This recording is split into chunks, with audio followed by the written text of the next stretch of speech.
At 5:52 that evening, my son texted, "Change of plans. You're not walking me down the aisle.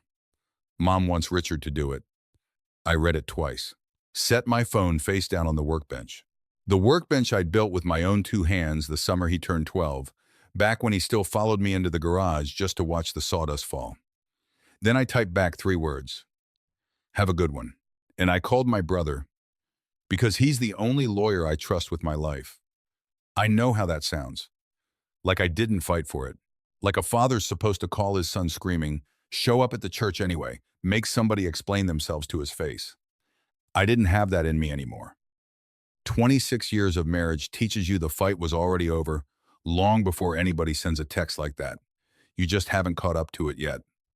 My name is Walter Sabin. I'm 61 years old. I own a small commercial flooring business outside Tulsa, Oklahoma. Up until that evening, I would have told anybody who asked that I had a strong family. Not without its cracks, but strong. The kind you don't poke at too hard because poking at it feels like tempting fate. The tuxedo was already hanging on the back of my bedroom door, pressed, tags cut off that morning. Next to it on the dresser sat a small velvet box I hadn't given to anyone yet. My late mother's wedding band, the one I'd been saving for the day my son Cole got married, planning to hand it to him privately before the ceremony so he could offer his bride something with real history behind it. Something that had already survived 41 years of a marriage before mine even started. That wedding wasn't just a wedding to me. It was supposed to be the last big thing I did as the man who'd raised him alone from the time he was 9, after his mother, my first wife, passed. I remarried when Cole was 14, Denise, a good woman, or so I believed, and I'd built the last 17 years around the idea that Cole was as much her son as mine, in every way that mattered except blood.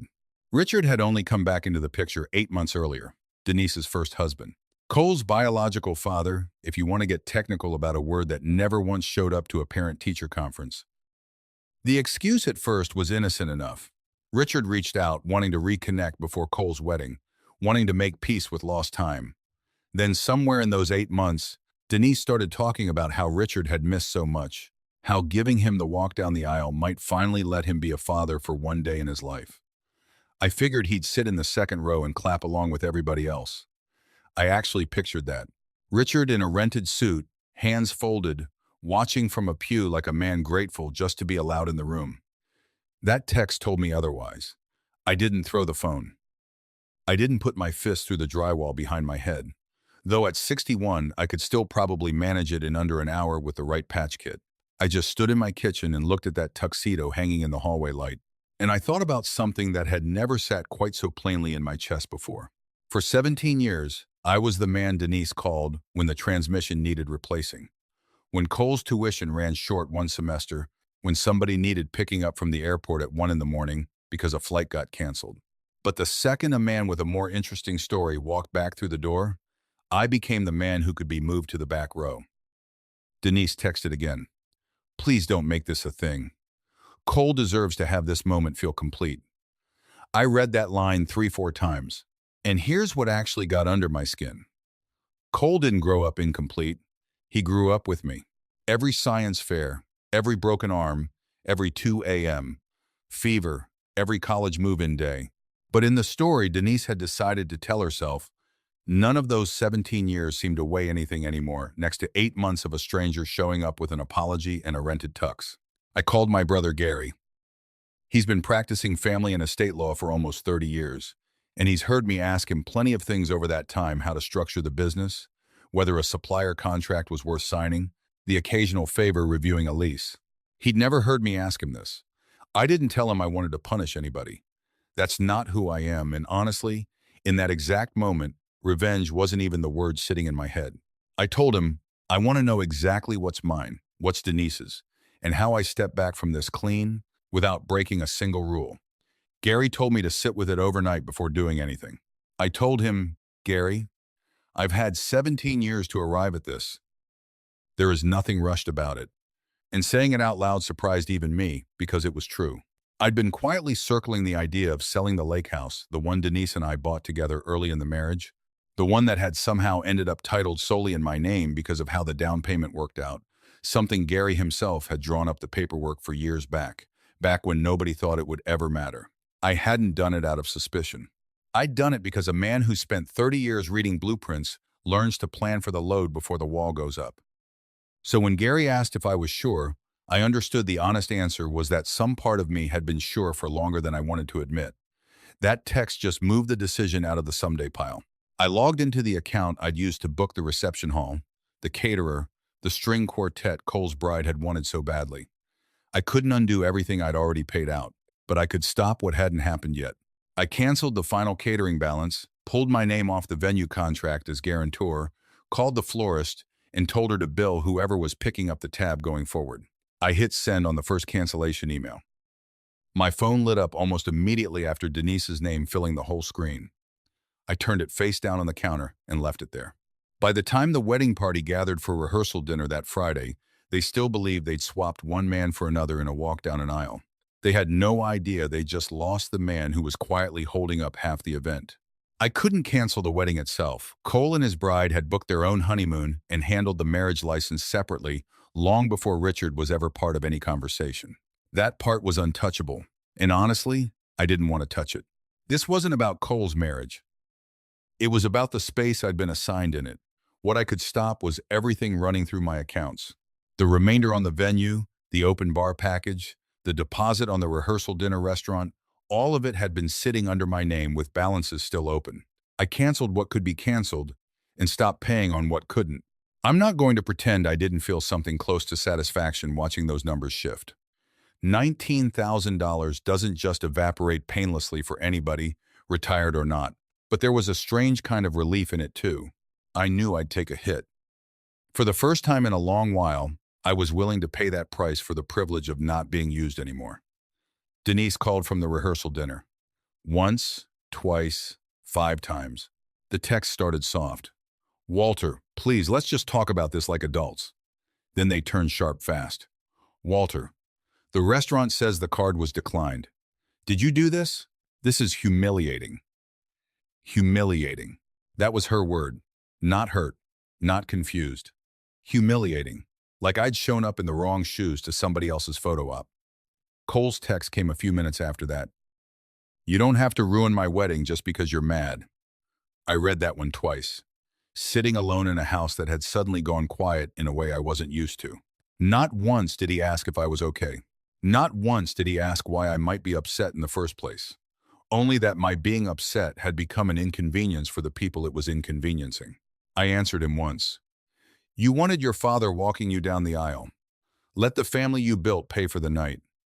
I didn't hear back after that. Richard ended up covering part of the shortfall on his own card, grudgingly, from what I gathered later through Cole's aunt, who still calls me most Sundays. The wedding went forward. For a few hours, at least from a distance, it probably looked exactly like what Denise wanted it to look like. I want to tell you about 3 moments, because listing 17 years of showing up would take all night, and 3 is enough to understand the shape of it.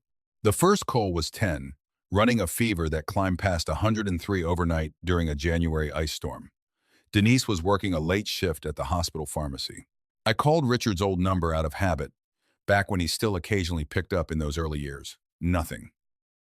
So I sat on the edge of Cole's bed all night, changing out cool washcloths, watching the numbers on that little digital thermometer like they owed me an explanation.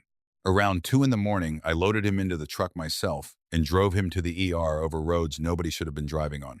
When the fever finally broke and he came up out of that fog, he grabbed 2 of my fingers in his whole fist and said, "Don't go anywhere, Dad." First time in months he'd called me that instead of just, "Hey," the second his high school graduation. I'd covered the last stretch of a private tutoring bill after he nearly failed out of chemistry his senior year, never made a production of it, just paid it and let him walk across that stage without the weight of it on him. Richard showed up late that day too, wearing sunglasses indoors, and somehow ended up dead center in every photo. When the photographer called out, "Let's get one with just the parents," Cole pulled his mother and Richard in close together. I stood off to the side, holding the cap and gown. Cole had shrugged off in the heat, folded over my arm like I was working the coat check. The 3rd Father's Day, just this past June. Cole posted something online, a long tribute to Richard. "No matter how much time we lost, you'll always be my dad." On the kitchen counter that same morning, he'd left me a card. It read, Thanks for always being there for me, Walt. Not Dad, just Walt, a guy who shows up. I sat with that card a long time before I ever mentioned it to Gary. I went into Gary's office and told him plainly what I wanted. Draft the transfer paperwork on the lake house. Cut my name off the joint household accounts Denise and I still shared for utilities and groceries. Confirm the title on the lake house was as clean as I remembered. Move forward on a sale. I'd been circling this for the better part of a year. Gary leaned back in his chair and asked, "You want her to come back around before we set any of this in motion?" I told him she'd made her decision the day she chose who'd walk her son's father figure into that church. He slid a folder across the desk. "Before you sign anything, understand this isn't a gesture. This is your life-changing shape." I picked up the pen. My hand shook, just slightly, enough that the tail of my signature came out a little crooked. Gary noticed. His eyes flicked up, then back down, and he didn't say a word about it, which I appreciated more than he probably knew. I steadied my hand against my knee for a second. "That's part of why I can't sit on this," I told him. He didn't ask what I meant. Not yet. But I could tell the question was sitting right behind his teeth, waiting. 4 months before any of this happened, I sat in a cardiology office on the south side of Tulsa, in one of those rooms with the too bright lighting and a laminated diagram of a heart taped slightly crooked to the wall. The doctor had a steady voice and didn't dress things up, which I respected even while I hated every word of it. "Early-stage congestive heart failure," he said. "Manageable, but it changes how you plan the next chapter." I'd noticed some of it myself before he ever said it out loud, the way I got winded climbing the same stairs I'd climbed for 20 years. The swelling in my ankles by the end of a workday, waking up some nights feeling like I couldn't get a full breath in. I hadn't told Denise. Not out of distrust. I wanted to understand what I was actually dealing with before I put that weight on her too. I wanted facts before I handed anybody fear. I'd planned to tell her and Cole together, at the wedding, actually pull them both aside sometime during the reception, once the toasts were done, and let them know what was ahead. I'd already started making small changes at home. A stairlift catalog left open on my laptop. I hadn't mentioned to anybody. A binder of medication information tucked in my truck's glove box. I wasn't afraid of the diagnosis itself. Not exactly. What scared me was becoming a weight. I'd watched my own father spend his last 2 years needing help with things a grown man shouldn't need help with. Watched him hate every bit of it. I thought Denise and Cole would be the ones standing next to me through that, the way I'd stood next to plenty of people through worse. That text about Richard walking Cole down the aisle cracked something open in me. And what came pouring out was this: they still saw me as the man who served the family. Not a man who might, sometime soon, need the family to serve him back. A few weeks before the wedding, Denise noticed me sitting down halfway through mowing the lawn, catching my breath longer than usual. She asked, "You sure you're not overdoing it? You're not as young as you think you are." She never asked if something was actually wrong. She asked about the yard work schedule. I didn't hold it against her at the time. Looking back now, I understand I'd been quietly excusing a lot of small things for a long while, telling myself they didn't mean what they clearly meant. Here's the moment that really turned things for me. 2 days before the wedding, Denise butt-dialed me during a phone call with Richard. Must have hit call instead of hang up because it recorded almost 2 full minutes and landed as a voicemail in my inbox that night. Her voice came through easy, almost warm with amusement. "He'll settle down. Walter always does. He likes feeling needed." Richard asked something I couldn't quite catch. She laughed. "And if he doesn't, he still won't touch the lake house. He spent 30 years building his whole identity around taking care of us." That line did more damage than any insult could have, because she wasn't wrong about who I used to be. She understood me completely. She just only ever used the parts of me that were useful to her. I went back to Gary's office and signed everything. Transfer authorization on the lake house, account separations, updated beneficiary designations, a decision to move part of what I had into an apprenticeship fund for young tradesmen coming up through the flooring and construction trades. Something I'd been quietly turning over in my head for a couple of years by then. My hands shook through every signature. I didn't bother hiding it that time. Gary asked, "Does Denise know about the diagnosis?" "No. You going to tell her?" I looked down at my own signature, less steady than it used to be. I told him I'd planned to tell my family. I wasn't sure anymore that I still had one in the way I meant it. He told me the transfer and sale of the lake house would take close to 3 weeks to fully process, not a matter of days like I'd hoped going in. "That's fine," I said. "They'll be gone 11 days on the honeymoon anyway. The rest can move through your office while I'm nowhere near the middle of it. The wedding wasn't long enough to erase 17 years of raising that boy. It wasn't long enough to undo the version of myself that had spent 2 decades making sure everyone around him was taken care of first. But it was long enough to stop protecting people who'd made it clear, in one text on a Tuesday evening, that protecting them had never once run in both directions. Truth is, I'd been circling the idea of letting go of the lake house for over a year before that text ever landed. Cole was grown, married now, building his own life 2 states away. The place was more upkeep than 2 people needed, especially with a dock that needed replacing and a roof I wasn't eager to climb onto anymore, given what the cardiologist had said about strain. I'd already gotten a preliminary valuation done, already talked to a young couple from church who'd mentioned wanting a lake property a while back, already had the title pulled and confirmed clean in my name alone. That text didn't create a plan. It just ended my hesitation about using one I'd already built. I accepted an offer about 7% under what I could have gotten holding out for a slower sale in exchange for a clean close in 19 days flat. No repairs required, no months of strangers walking the dock while I stood around pretending not to watch. 19 days meant I could be quiet about the whole thing before the honeymooners got home.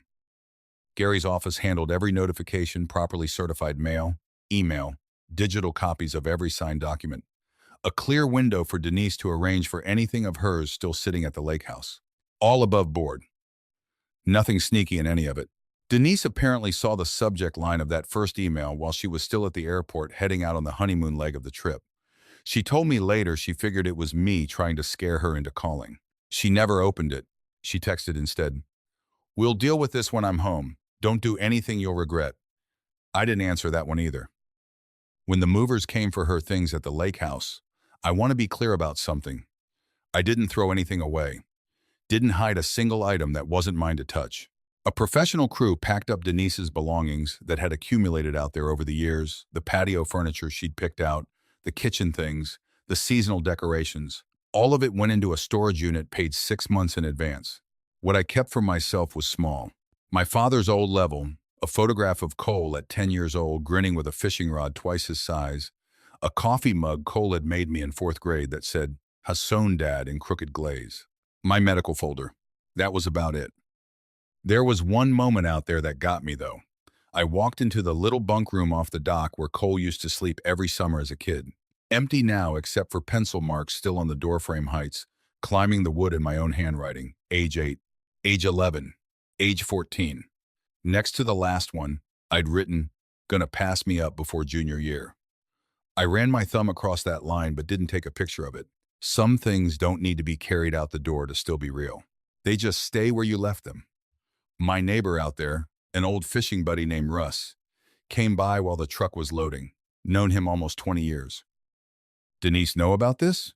he asked, nodding at the moving truck. "Her lawyer does, her email does. Whether she knows depends on whether she reads what's sitting in her inbox." I told him. He asked where I was headed next. "Somewhere smaller, with a lot less to feel lonely in," I said, and meant it half as a joke.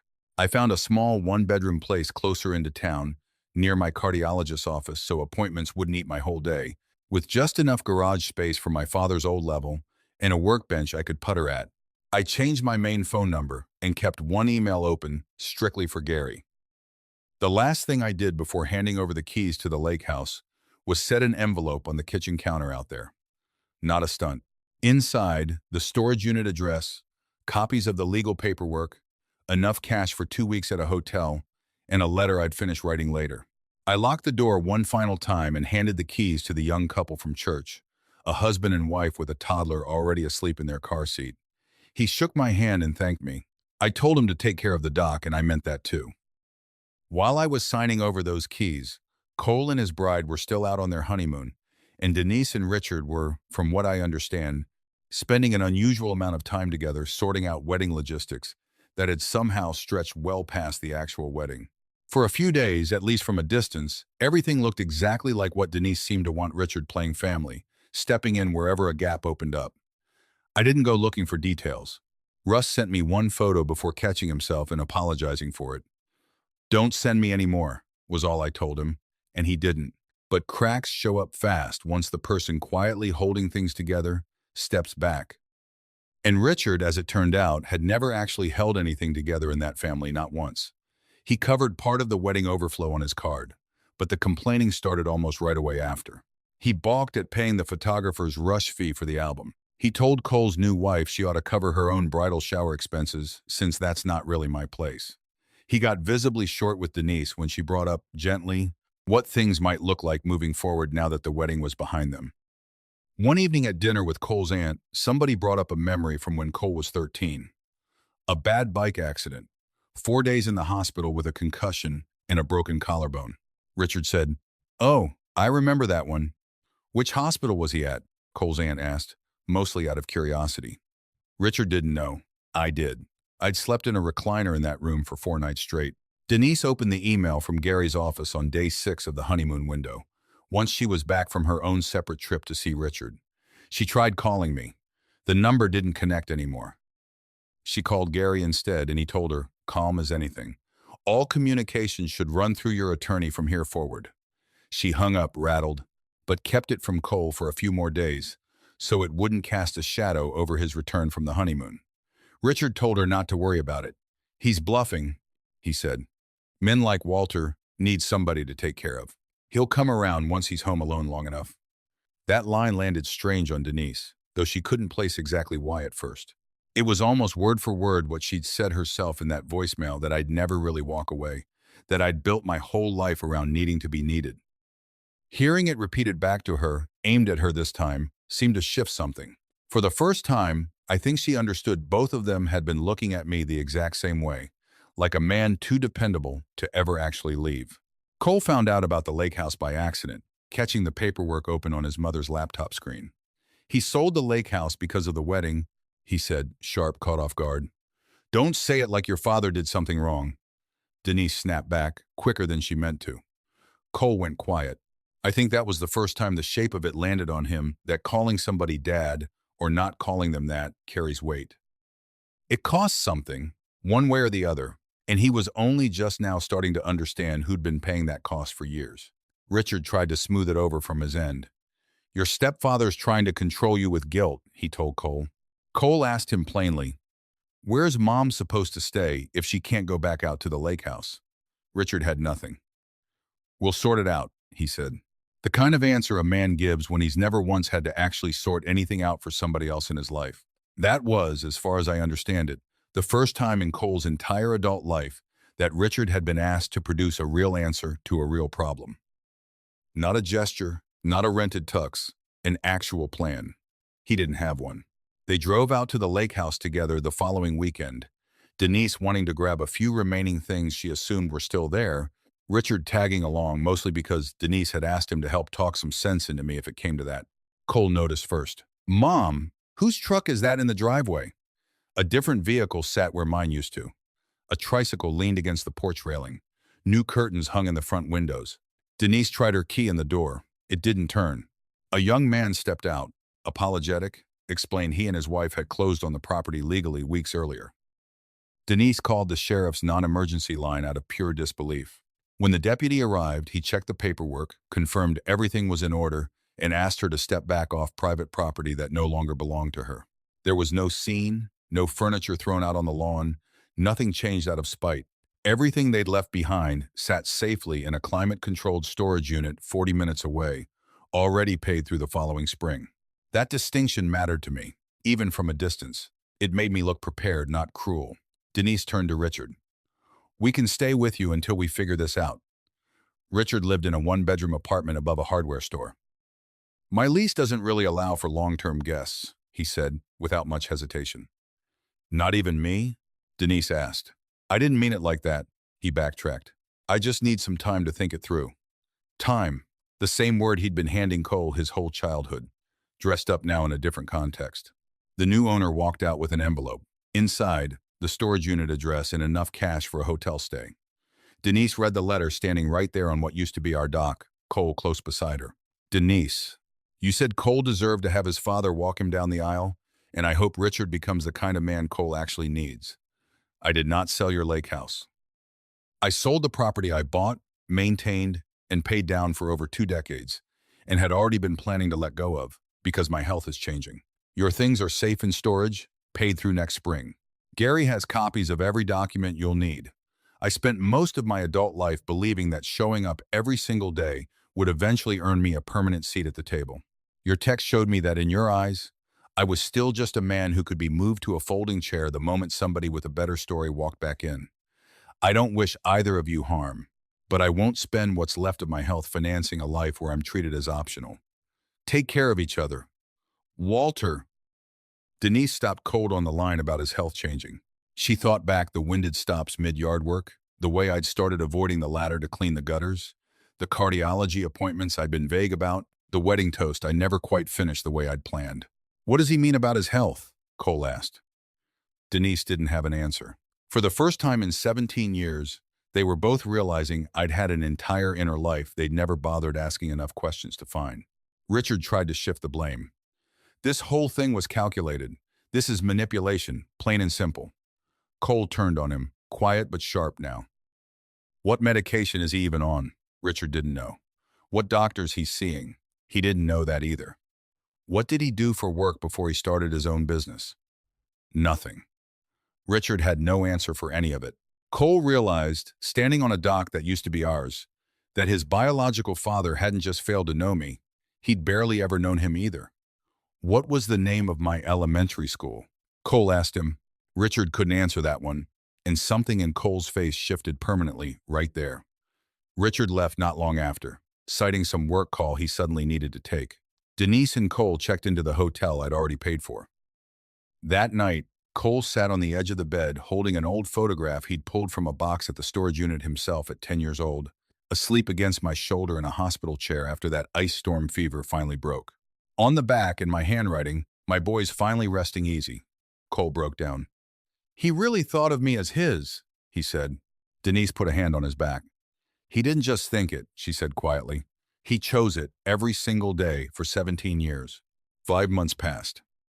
I used part of the proceeds from the lake house to help launch an apprenticeship fund at a technical college on the east side of Tulsa. Flooring, carpentry, HVAC, the trades that gave me a life worth living when I was a kid with talent and no money and no map. Not for the recognition.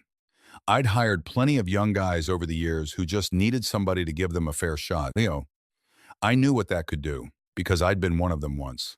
They held a small ceremony in the college's community room. I got asked up to say a few words about responsibility, about the kind of life you build slow, out of things that actually last. Denise read about it in the local business journal and came with Cole. Richard showed up too, mostly because Cole had asked him to. Cole told him later he wanted to see whether Richard was capable of showing up for something that wasn't easy or convenient for once. After I finished speaking, Denise walked toward me through the small crowd. She didn't raise her voice. It stayed low, controlled.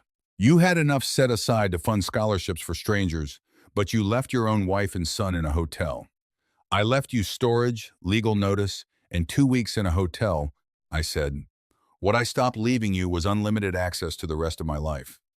She said I'd humiliated her in front of everyone. No, I told her. I stopped hiding the consequences of a decision you made in a text message, out loud, where anybody could see it. Cole stepped closer. Dad, he said. I didn't turn cold. I looked at him a long moment before I said anything. I loved hearing you call me that when you were 10, I said. His eyes filled. I was stupid, Dad. I wasn't thinking. You were old enough to choose. I told him. That means you're old enough to sit with what the choice cost. He asked me to come back, not to the marriage, just back into their lives, back to something like the way things used to be. I loved you like my own son for 17 years, I said. But loving you doesn't obligate me to keep accepting whatever seat you decide to give me. That's when Richard stepped in like he had any standing to. This has gone on long enough. Cole has 2 fathers, and that's just a fact. I wasn't interested in relitigating biology. I just asked him what Cole had studied his freshman year of college. Wrong answer. What Cole was allergic to. Nothing. Cole asked him to stop, but Richard kept going, blaming Denise for keeping him away all those years. Denise answered that one right there in front of everybody. I called you for years, Richard. You never once picked up. I had my own problems, he said. Cole looked at him, steady now. Walter had problems too. He still showed up. That was really the moment it settled. Not some dramatic reveal, No scene, no twist, just a plain, quiet fact, sitting out in the open, where anybody standing there could see it plainly. Richard had a title. I had a history. And a title, it turns out, doesn't hold a family together by itself. Cole asked about my health gently this time, like he actually wanted to know, instead of needing something from me. I told him the truth. Early stage heart failure, manageable for now, treatment already underway. Denise's response came fast. Then let us help you through this. You don't get to become my caregivers because you feel guilty, I said. Trust doesn't rebuild itself over one conversation in a parking lot. I didn't shut the door completely, though. I gave Cole an address, a P.O. box, not my home. Write to me, I told him. Don't ask for money. Don't ask me to fix anything. Just tell me who you actually are when you don't need anything from me. He nodded, tears running, and I turned back toward the students waiting to take pictures with the man who'd helped fund their certificates. I caught Cole's face out of the corner of my eye, watching me stand among those kids who knew exactly what I'd done for them and why. I think that was the first time he really saw me, not as the man who fixed things for his family, but as a man standing on his own 2 feet, worth something apart from what he could provide anybody. A year went by. I'm still in that little place near my doctor's office. Life isn't easy there some days. Some mornings I'm winded just getting the coffee going. Some evenings the medication leaves me foggy and slow, and I've had to learn the hard way how to actually accept help instead of just handing it out to everybody else first. There are nights the quiet in that house gets loud enough to ache, but it's a different kind of quiet than I expected going in. It doesn't feel like loneliness the way I thought it would. It feels more like room to breathe for the first time in decades. These days I go to cardiac rehab twice a week. I mentor a handful of the apprenticeship kids. Nothing formal, just coffee and honest conversation about work and life and showing up when nobody's making you. Russ and I still fish together most weekends, same as always. I tinker in the garage on things that don't really need fixing, just because my hands like the work. I've learned to build my days around what my body can actually handle, instead of around everybody else's needs first. I'm not a healthier man than I was a year ago, and I'm certainly not a richer one. But I stopped being afraid that love had to be earned back every single day just to be allowed to keep it. Denise moved into a small place across town and picked up more shifts at the pharmacy. She's not struggling exactly, but for the first time in a long while she's had to build her own budget, pay her own bills, call her own repairman when the water heater goes. Not every problem in her life has a Walter attached to the solution anymore. She sent me a letter a few months back. No demands in it, no request to get back together, just an apology, plain and unadorned. I wrote back and told her I forgave her. I also told her clearly the marriage was over. Both things were true at once, and I've come to believe they usually are. Richard drifted back out of Cole's life once Cole stopped looking at him like something out of a story he'd been missing. This time, Cole didn't go chasing after him. He told me once that wanting to know his biological father was never the mistake. The mistake was treating a man who'd shown up every single day for 17 years like something replaceable the moment a better story walked through the door. Cole writes to me regularly now. The early letters were full of apology, and I answered those politely, nothing more. Eventually, he stopped writing about the past and started telling me about his actual life, his job, the house he and his wife were saving toward, some volunteer hours he'd started putting in down at the apprenticeship program without me even suggesting it. After several months of that, I agreed to meet him for coffee. He didn't call me Dad right away. He just said, "Thanks for meeting me, Walter. Thanks for coming," without asking me to fix anything, I told him. It wasn't some movie reunion. It was just a small, honest start. Back home that evening, I opened my father's old toolbox, the one I'd carried from that lake house to this one. The photograph of Cole at 10 was still tucked inside, a little worn at the corners now. I didn't throw it away. I never will. Forgiving someone doesn't mean pretending the love you had for them wasn't real. But I didn't set it out on the nightstand either. It stayed right there in the box, alongside the other things that belonged to a life I've already lived through once. For most of my life, I believed love meant staying. No matter how little of yourself was left standing by the end of the day, I know better now. Sometimes love means stepping back before resentment turns you into somebody you don't recognize in the mirror. They thought I disappeared to punish them. The truth is simpler than that. I stepped back because for the first time in 17 years, I finally understood my own life belonged to me too. Forgiveness opens the door back up. Boundaries are what decide how far it gets to swing. If you've ever had to walk away from somebody you love just to hold on to who you are, I genuinely like to hear what that taught you. Thanks for sticking with me through this one. Take care of yourselves out there. Real love doesn't need a title to prove itself. It shows up at 2A. M pays the bill, nobody notices, and stays even when there's no reward waiting at the end. Walter didn't leave to hurt anyone. He left to remember he mattered too. Sometimes the kindest thing you can do for the people you love is to stop letting them mistake your patience for something they never have to earn. A small note for you. This story was written and fictionalized by AI purely for entertainment, though we hope its gentle life lessons still found its way to your heart.